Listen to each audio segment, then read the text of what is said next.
प्रशांत किशोर की जन स्वराज पार्टी द्वारा आगामी चुनाव के मद्देनजर एक विशेष अभियान की शुरुआत की गई है। इस पार्टी का कहना है कि आगामी चुनाव में हम अपनी ओर से कोई उम्मीदवार नहीं देंगे, बल्कि हमारी ओर से जनता ही उम्मीदवार होगी। इसी उद्देश्य को लेकर जन स्वराज पार्टी के जिलाध्यक्ष सत्यनारायण शर्मा जिले के अलग अलग प्रखंडों में जाकर ऐसे उम्मीदवारों की तलाश कर रहे हैं जो न सिर्फ जनता में लोकप्रिय हो, बल्कि वो जनता की आवाज भी हो। इसी क्रम में आज सत्यनारायण शर्मा अपने दर्जनों कार्यकर्ताओं के साथ सालमारी पहुंचे, जहां उन्होंने आम आदमी पार्टी के पूर्व जिलाध्यक्ष डॉक्टर एम.आर. हक से मुलाकात की। इस दौरान डॉक्टर एम.आर. हक के निवास स्थान पर नमक परिचर्चा कार्यक्रम का आयोजन किया गया। जो भी हिंदू मुसलमान पूजा पाठ करता है सब ऊपर वाले के लिए करता है, इसलिए हमको जात धर्म को छोड़कर हमारे जनता की सरकार बनाने के लिए जनता अपना चुने। जो जनता का सरकार कौन बने, जनता का नेता कौन बने। जनता से ज्यादा पावरफुल इंसान कोई नहीं है। जनता जिसको चाहेगी गद्दी पे बैठाएगी, जिसको चाहेगी उखाड़ के फेंक देगी। इसीलिए समय कम है, मैं ज्यादा बात नहीं करूंगा। मैं अगर हमारी छोटे भाई से अगर कुछ गलतियां हुई हो तो अल्लाह के वास्ते माफ कीजिएगा। यही से अपनी वाणी को खत्म करते हैं।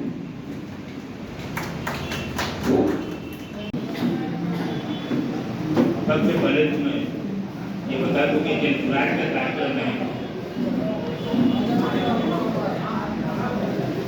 कुछ वक्ताओं में बार बार जन स्वराज की चर्चा की है। यह कार्यक्रम जन स्वराज का नहीं। इस परिचर्चा के कार्यक्रम के संबंध में मैं साहब से, डॉक्टर सगीर साहब से, डॉक्टर गाजी साहब से, कई लोगों से मिला था। इन लोगों से मैंने आग्रह किया था कि आप एक अक़लियत समाज की एक बैठक बुलाएं। अक़लियत समाज की बैठक बुलाने की जरूरत आज क्यों पड़ी, ऐसा मैंने क्यों कहा? बंधुओं, मेरा आज की राजनीतिक परिदृश्य में ये मानना है, हालांकि सब कहने में अच्छे नहीं लग रहे, लेकिन सच्चाई है। आज अक़लियत समाज लालू नीतीश और कांग्रेस की गुलामी से बाहर क्यों नहीं निकल रहा? 1991 में केरला आंध्रा के यूनुस सलीम साहब को लालू जी ने कटिहार भेज दिया। हम लोगों ने जिताकर उनको दिल्ली भेज दिया। जीतने के बाद दोबारा लौट के वो कटिहार नहीं आए। 96 में कश्मीर से मुफ्ती साहब को कटिहार भेज दिया गया, हालांकि वो जीत नहीं पाए, इसलिए दोबारा लौट के नहीं आए। 1975 में कटिहार में तारिक अहमद साहब का पदार्पण हुआ था।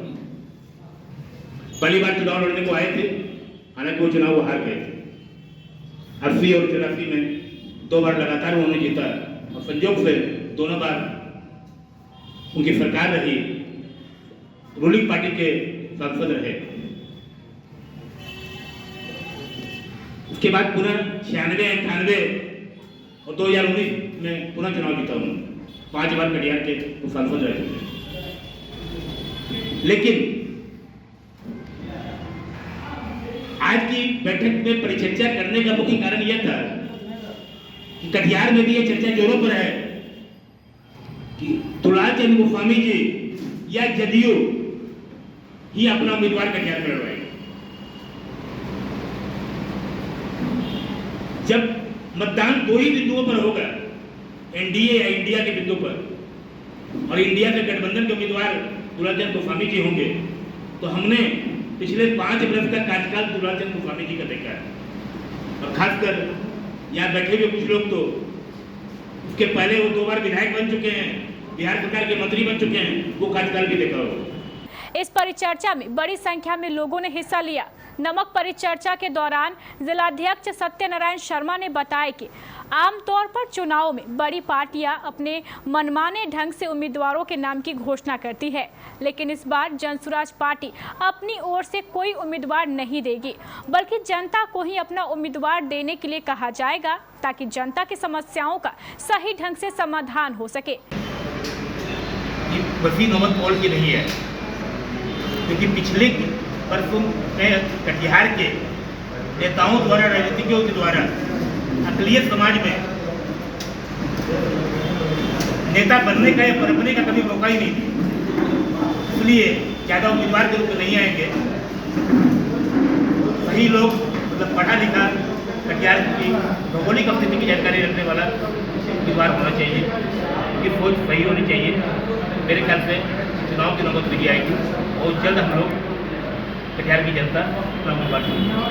प्रशांत किशोर लगातार पद यात्रा कर रहे हैं। आखिर अब तक जो है पूरे मतलब कि बिहार में मतलब कि जो है पार्टी का जो है उम्मीदवार नहीं घोषणा हो पाया, आखिर क्या कारण है? 2 अक्टूबर 2022 प्रशांत किशोर जी ने पद यात्रा की शुरुआत की थी। उसकी घोषणा 5 मई 2022 पटना में मीडिया के द्वारा घोषणा की थी। 2 अक्टूबर 2022 से मेरी पदयात्रा शुरू हो गई, क्योंकि बिहार के हर गली, हर पंचायत, हर गांव से गुजरते हुए आखिरी दिन पटना गांधी मैदान पहुँचेंगे। इस पदयात्रा उसमें 1 बरस लगे, 2 बरस लगे, 5 बरस लगे, समय जो भी लगे, पूरे बिहार की घूमने के बाद ही पटना पहुँचेंगे। पूरे बिहार के पदयात्रा के क्रम में इन सही लोगों को चुन के निकाला जाएगा। जैसे उदाहरण के तौर पर 9 जिलों की पदयात्रा हुई है। हर जिले में 50,000 से 60,000, 70,000 संस्थापक सदस्य सभी लोगों को पदयात्रा के अंतिम दिन पटना गांधी मैदान में इकट्ठा करेंगे। उन लोगों से राय ली जाएगी जब स्वराज को कल में परिवर्तन करना है। अगर सभी की राय हुई तो सभी इकट्ठे लोग, सही लोग, सही सोच वाले लोग, उनकी राय हुई कि जब स्वराज को दल बनना है कल होगी। दल के नेता भी प्रशांत किशोर जी ने घोषणा कर दी है, अक़लियत समाज या दलित समुदाय।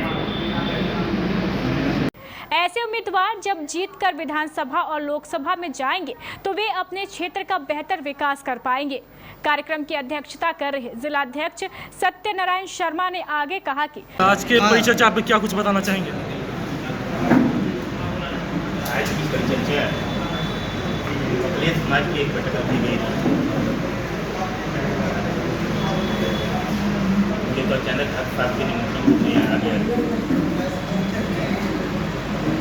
बैठक में एक निर्णय सामूहिक रूप से लिया गया कि महागठबंधन अगर वर्तमान उम्मीदवार को चुनाव लड़वाता है या अक़लियत समाज के उम्मीदवार को चुनाव नहीं लड़वाता है तो 45% आबादी वाला अक़लियत समाज जनता का उम्मीदवार के रूप में अपना उम्मीदवार देगा। माननीय प्रशांत किशोर जी से मंच के माध्यम से मेरे द्वारा प्रशांत जी किशोर जी के दूत डॉक्टर सोहेल भी आए हुए हैं यहाँ पर।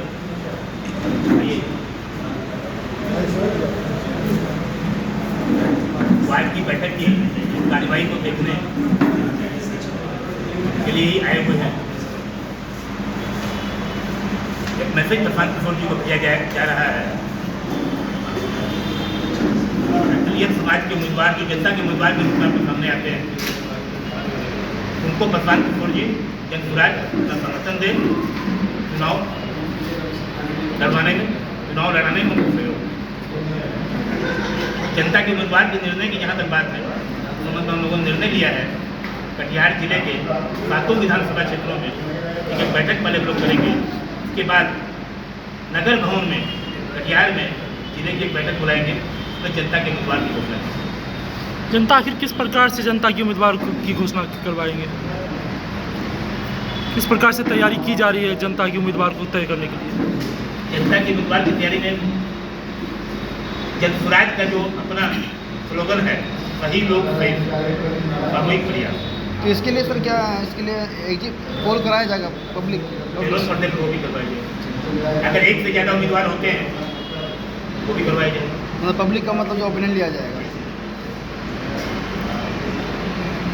इस तरह का नमक परिचर्चा कार्यक्रम अन्य प्रखंडों में भी करेंगे। आज के इस कार्यक्रम में मौजूद लोगों में हाजी टिंकू, जावेद आलम, सुभान अली, मंसूर आलम, मांगन पासवान और सुचित्रा कुमारी शामिल थी। लोगों को लेके जो है आप लोग बड़ी चर्चा रखते हैं, ऐसा क्या नौबत आ गई ऐसी चर्चा करने की? और क्या मतलब जो है जो उम्मीदवार है वो मतलब सही ढंग से काम नहीं कर पा रही है, मतलब सक्षम नहीं है इस लोकसभा का?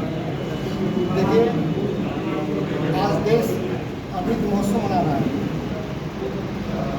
हम जिंदगी की तलाश में चांद में पहुंच गए हैं, लेकिन कटिहार और सीमांचल की जनता 2 जून की रोटी खाने के लिए संघर्ष कर रही है।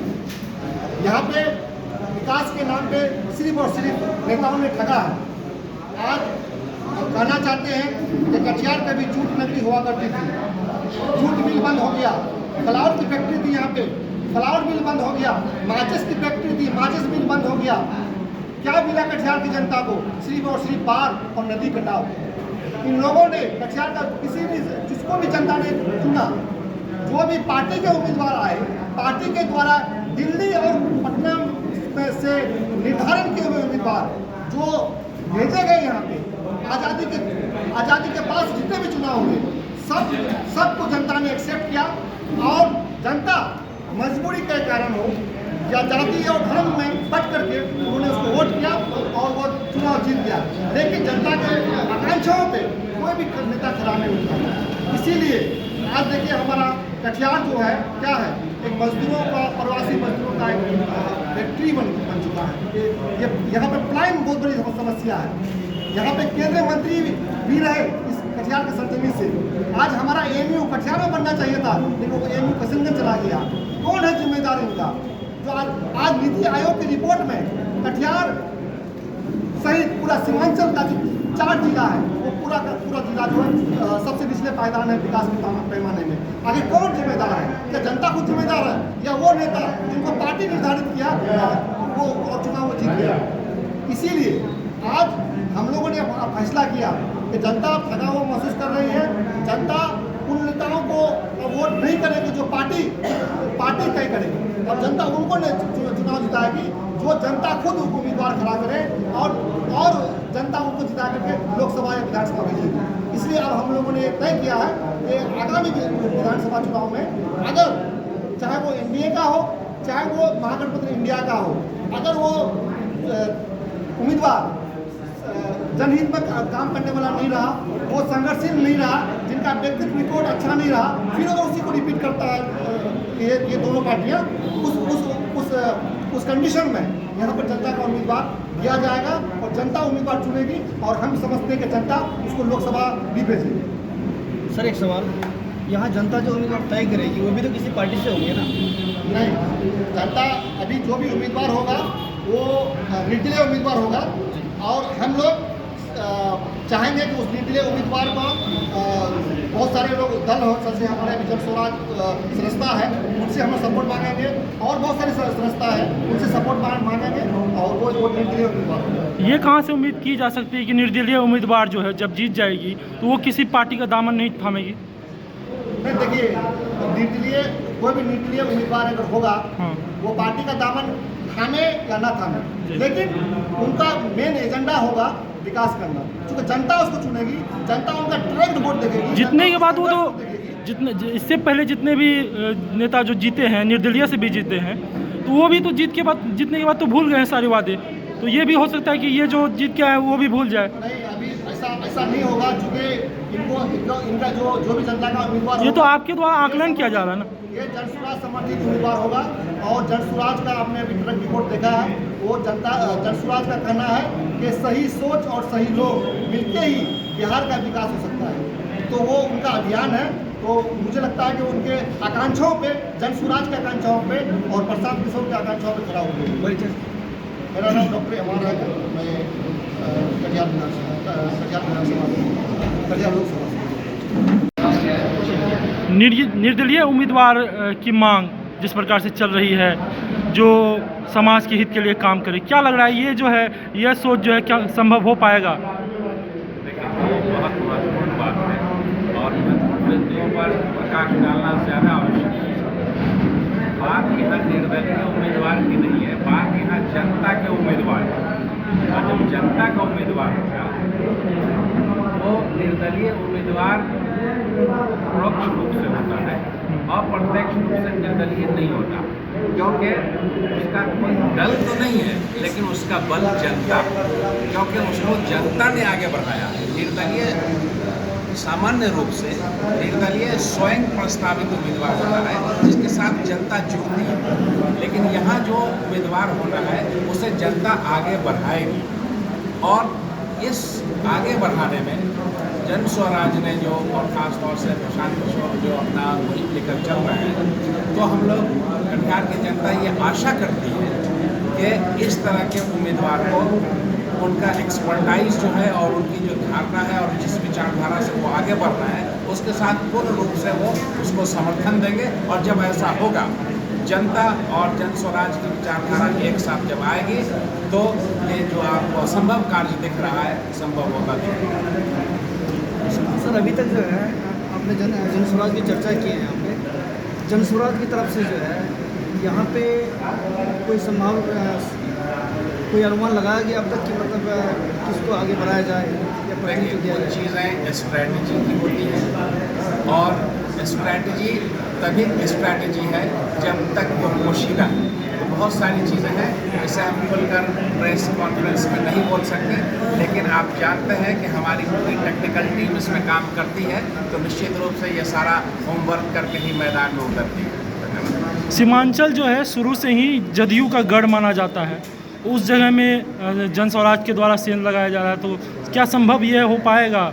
ये आपका शुरू कब से होता है? क्योंकि आज़ादी मिली बहुत पहले, 52 से चुनाव हो रहा है, जदयू का उत्पत्ति अभी कुछ दिन पहले 17 साल हुआ, तो ये शुरू जब से जदयू जो आई है तब से लेकर अब तक जो है सीमांचल में जदयू के जो उम्मीदवार हैं लगभग जगह से वो जीतते आए हैं। और गठबंधन कहाँ जहाँ तक माना जाए, गठबंधन का भी उम्मीदवार जो है वो करीब तक कर देने में प्रयास करती है। जब जदयू की बात करते हैं तो आपको याद होगा कि जदयू विभिन्न समय में विभिन्न पार्टियों के साथ तालमेल कर चुनाव लड़ा जी। तो अलग अलग गठबंधन में जदयू यहाँ सफलता प्राप्त करती रही है, लेकिन किसके भरोसे? जनता के भरोसे। जब जनता आपस में गठबंधन करके अपना उम्मीदवार प्रस्तावित करने जा रही है तो फिर बाकी किसी गठबंधन का कोई महत्व नहीं रह जाता। इसके पूर्व भी तो हिमराज सिंह को जनता ने चुना था निर्दलीय के रूप में। हिमराज सिंह को जनता ने चुना था क्योंकि हिमराज सिंह सामने आए निर्दलीय के रूप में। कहा कि निर्दलीय उम्मीदवार नहीं है, ये जनता का उम्मीदवार है, जनता उसे सामने लाएगी तो जनता के हाथ में लगाम होगा। वो बाकी निर्दलियों की तरह निरंकुश नहीं होगा कि वो कहीं भी चला जाए और मंत्रालय के लिए समझौता करके कहीं भी किसी भी पार्टी में मिले हुए। मेरा नाम डॉक्टर गाजी शारिक अहमद, मैं पंजाब समाचार के बारे में जो भी यहाँ पे डिस्कशन हुई है ये बात प्रशांत जी तक पहुँचाई जाएगी शर्मा जी के माध्यम से। और यहाँ पे जो आज का टॉपिक है जनता का उम्मीदवार, तो हम कोशिश करेंगे जो भी जनता का उम्मीदवार यहाँ होगा प्रशांत जी के तरफ से या जन स्वराज की तरफ से समर्थन दी जाएगी। ये बात प्रशांत जी तक हम लोग ले जाएंगे। बहुत बहुत शुक्रिया। आईवा जापान का नंबर 1 ब्रांड। टीम इंडिया की शानदार जीत की खुशी पर क्रिकेट प्रेमियों को आईवा का शानदार तोहफा। अब आईवा के साथ उठाएं एशिया कप फाइनल का पूरा लुत्फ। कोई भी पुरानी टीवी लाएं और बदले में मात्र 9,990 रुपए में आईवा का शानदार 32 इंची स्मार्ट एंड्रॉइड टीवी लेकर जाएं। 17,990 रुपए का टीवी मात्र 9,990 रुपए में। आईवा की शानदार सिंथेटिक साउंड के साथ इंस्टॉलेशन भी फ्री। ऐसा ऑफर ना कभी देखा ना कभी सुना। 43, 55 और 65 इंच की टीवी पर भी शानदार ऑफर उपलब्ध है, लेकिन सिर्फ और सिर्फ एशिया कप फाइनल यानी कि 17 सितंबर तक। संपर्क करें सती सिक्योरिटी, नियर ऋषि भवन, बड़ा बाजार, Katihar. Phone number 06452 242 573। Mobile number 9297979709। जल्दी करें, पहले 100 कस्टमर्स के लिए ही ये ऑफर उपलब्ध है। पहले 100 कस्टमर के लिए लकी ड्रॉ भी। आईवा जापान का नंबर 1 ब्रांड।